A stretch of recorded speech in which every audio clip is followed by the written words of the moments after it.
மரத்தில் கால்சியம், நார்ச்சத்து, சுண்ணாம்பு சத்து உள்ளிட்டவை அதிகமாக சேர்ந்துவிடும் பட்சத்தில் மரத்திலிருந்து ஒரு பசை போன்ற பொருள் வெளியே தள்ளும். அதனை தான் முருங்கை பிசின் என்று கூறுகிறோம். சத்துக்கள்: இந்த பிசினின் நிறம் சிவப்பு நிறத்தில் காணப்படும். மேலும் இதில் தங்க பஸ்பத்திற்கு இணையான சத்துக்கள் நிறைந்திருக்கிறது என்று கூறப்படுகிறது. அப்படி இருக்கையில் இந்த பிசினை எவ்வாறு சாப்பிடணும், யாரெல்லாம் சாப்பிடலாம் போன்ற விவரங்களை நம்ம பார்க்கலாம். வீடியோக்குள்ளே போகிறதுக்கு முன்னாடி நம்ம சேனலை சப்ஸ்கிரைப் பண்ணுங்கள். பக்கத்தில் இருக்க பெல் ஐக்கானை கிளிக் பண்ணுங்கள். அப்போ தான் நான் போடுற வீடியோஸ் உங்களுக்கு நோட்டிஃபிகேஷன் வரும். வாங்க வீடியோக்குள்ளே போகலாம். இந்த முருங்கை பிசின் பிசுபிசுப்பான தன்மை கொண்டதாக இருந்தாலும் சிறிது நேரத்தில் அது கெட்டியாகிவிடும்.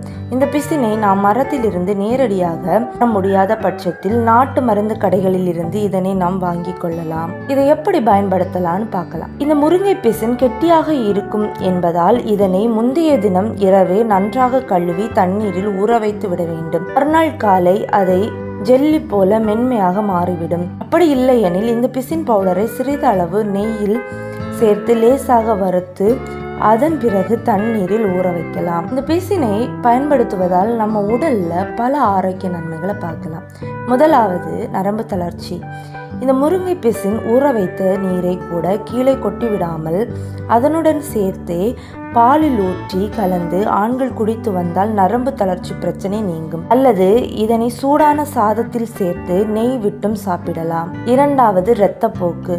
இந்த பிசினில் அதிக அளவு இரும்பு சத்து இருக்கிறது என்பதால் பெண்கள் இதனை தவற விடவே கூடாது. இதனை பெண்கள் சாப்பிடுவதன் மூலம் அதிக இரத்தப்போக்கு இருந்தால் அந்த பிரச்சனை குணமாகும். இரத்த சோகை பாதிப்பு வராமல் தடுக்கும். மூன்றாவது, மூட்டு வலி. இந்த பிசினில் அதிக அளவு இரும்பு சத்து, கால்சியம், விட்டமின்கள் உள்ளிட்ட பல்வேறு ஊட்டச்சத்துக்கள் நிறைந்துள்ளன. இது நமது உடலில் சேரும் பட்சத்தில் அது நமது உடலின் நோய் எதிர்ப்பு சக்தியை அதிகரிக்கும். முழங்கால் வலி, கை கால் வலி, கைக்கால் குடைச்சல், மூட்டு வலி உள்ளிட்டவை குணமாகும். சளி, இருமல், தலைவலி மற்றும் வாயு தொல்லையை போக்கும்.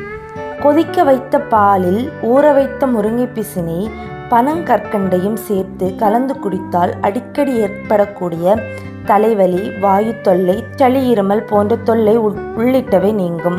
ஒரு ஸ்பூன் முருங்கை பிசின் பொடியை வெந்நீரில் கலந்து குடித்து வந்தால் தலைவலி, வாயு போன்ற பிரச்சனைகள் குணமாகும். ஐந்தாவது, முகப்பொலிவு. முருங்கை பிசினை இடித்து பாலில் கலந்து கொதிக்க விட்டு பனங்கற்கண்டு சேர்த்து குடித்து வந்தால் முகத்தில் இருக்கும் அழுக்குகள் நீங்கி பொலிவு கிடைக்கும். சர்க்கரை நோயாளிகள் இதனை உட்கொள்வதன் மூலம் இரத்த சர்க்கரை அளவில் நல்ல மாற்றத்தை காண முடியும். தலைமுடி உதிர்வு, இளநரை உள்ளிட்ட பிரச்சனைகளுக்கும் இந்த பிசின் தீர்வு கொடுக்கும். Thank you friends. இந்த வீடியோ உங்களுக்கு யூஸ்ஃபுல்லாக இருக்குன்னு நம்புகிறேன். இந்த வீடியோ உங்களுக்கு பிடிச்சிருந்தா உங்கள் ஃப்ரெண்ட்ஸ் அண்ட் ஃபேமிலிக்கு ஷேர் பண்ணுங்கள் அண்ட் சப்ஸ்கிரைப் பண்ண மறந்துடாதுங்க.